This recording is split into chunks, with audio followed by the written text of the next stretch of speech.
ഇന്ത്യയിലെന്ന് മാത്രമല്ല ലോകത്തെവിടെയും ക്രിസ്ത്യൻ മുസ്ലിം മതവിശ്വാസികൾ അവരുടെ മക്കളെ കൃത്യമായി മതപഠനത്തിന് വിടുന്നുണ്ട്. പിന്നെന്താ ഹിന്ദുക്കൾ അങ്ങനെ ചെയ്താൽ? തീവ്രവാദികളാകാനൊന്നുമല്ലല്ലോ. നമ്മുടെ വിശ്വാസവും സംസ്കാരവും ഒക്കെ നമ്മുടെ മക്കൾ അറിഞ്ഞിരിക്കണ്ടേ? തീർച്ചയായും വേണം. ഒന്നാമത്, കഥ പറഞ്ഞു കൊടുക്കുന്ന അമ്മൂമ്മമാരൊന്നും നമ്മുടെ കുടുംബങ്ങളിൽ ഇപ്പോഴില്ല. അങ്ങനെയുള്ള കഥകൾ കേൾക്കണ്ടേ?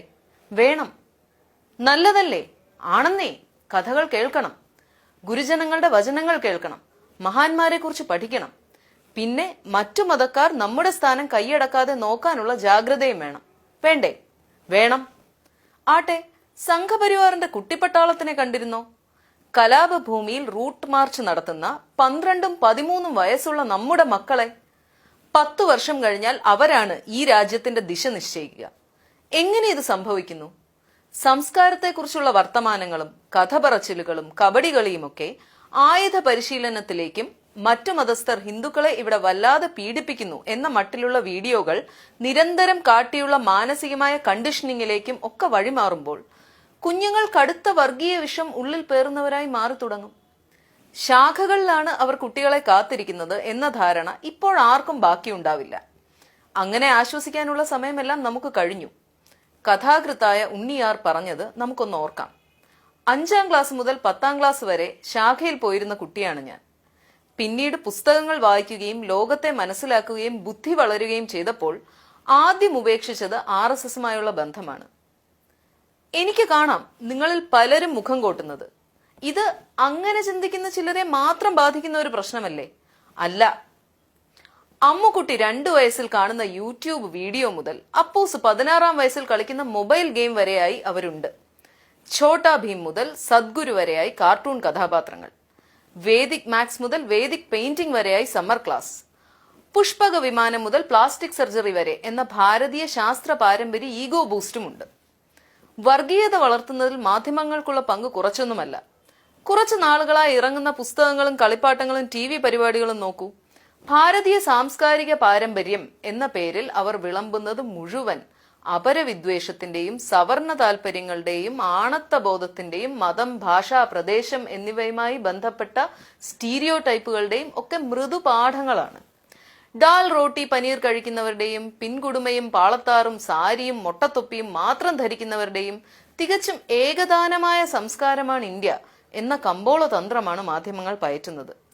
ഒരു പടി കൂടി കടന്നാൽ നാഥുറാം ഗോഡ്സയെ പോലെയുള്ള 916 ദേശദ്രോഹികളെ ന്യായീകരിക്കുന്ന മഹത്വവൽക്കരിക്കുന്ന സൃഷ്ടികളും നമ്മുടെ കുഞ്ഞുങ്ങൾക്ക് മുമ്പിൽ എത്തിക്കാനുള്ള സംവിധാനമുണ്ട് സംഘശക്തികൾക്ക്. ഒരു തലമുറയെ മുഴുവൻ മതത്തിന്റെ പേരിൽ തെരുവിലിറങ്ങി കൊല്ലാനും ചാകാനും പരുവപ്പെടുത്താനുള്ള എളുപ്പ വഴി അവരുടെ വിദ്യാഭ്യാസം വിഷമയമാക്കുക എന്നതാണല്ലോ. ഭാരതത്തിലെ യുവാക്കളിൽ സൈനിക മൂല്യങ്ങൾ ഉണ്ടാക്കിയെടുക്കാൻ വേണ്ടി ഹെഡ്ഗേവാറിന്റെ ഗുരു BS മുൻജെ നാസിക്കിൽ തുടങ്ങിയ സ്കൂളാണ് ബോൺസാല ആർമി സ്കൂൾ.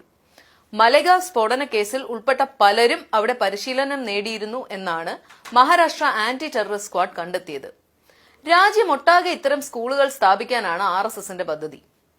വിദ്യാഭാരതിയുടെ കീഴിൽ അത്തരത്തിലൊരെണ്ണം ഈ ഏപ്രിൽ മുതൽ ഉത്തർപ്രദേശിൽ പ്രവർത്തിച്ചു തുടങ്ങും. 388 സ്കൂളുകളുണ്ട് വിദ്യാഭാരതിക്ക് മാത്രമായിട്ട് കേരളത്തിൽ. രാജ്യമൊട്ടാകെ നോക്കിയാൽ 20,000-ന് മേൽ. ഇതിൽ മിക്കതും പ്രൈമറി മിഡിൽ സ്കൂളുകളാണ്. കുഞ്ഞു മക്കളാണ് കൂടുതലും.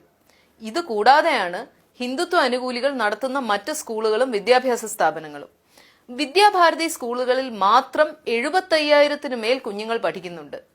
ഓരോ 4-7 വർഷം കൂടുമ്പോഴും ഇതുപോലെ എത്ര തലമുറകൾ പഠിച്ചിറങ്ങുന്നുണ്ട്. ഇത് കൂടാതെ പ്രഗതി പോലെയുള്ള പരീക്ഷാ കോച്ചിംഗ് സെന്ററുകളുണ്ട്.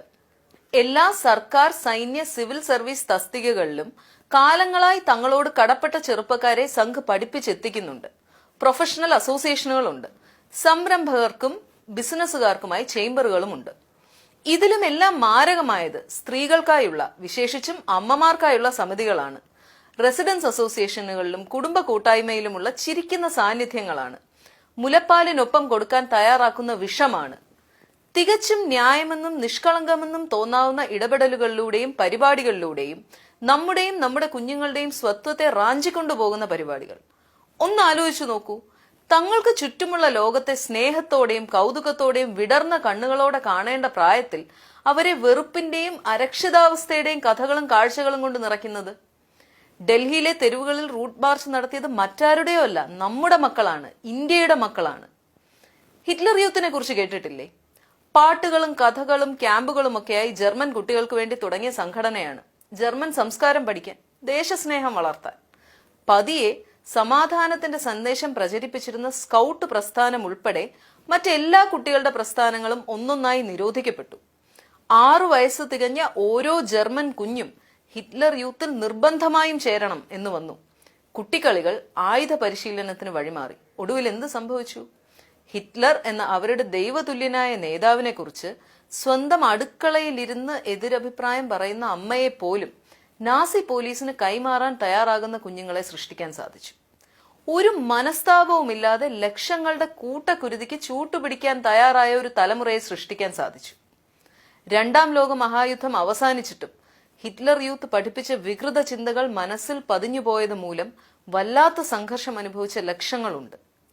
ചരിത്രം വീണ്ടും വീണ്ടും നമ്മൾ ഇന്ത്യക്കാരെ ഓർമ്മിപ്പിക്കുകയാണ്. അരുത്, ഈ നരകക്കുഴിയിൽ നമ്മൾ വീഴരുത്, നമ്മുടെ കുഞ്ഞുങ്ങളെ ഉന്തിയിടരുത്. ഈ വെറുപ്പിന്റെ വിത്തുകളെല്ലാം കളയായി വളർന്ന് അവരുടെ മനസ്സുകളെ ഞെരുക്കി കളയാതിരിക്കാൻ ജാഗ്രത കാട്ടേണ്ടത് നമ്മളാണ്. ഇടറിയാൽ തരിമ്പും ശേഷിക്കാതെ കത്തിത്തീരും.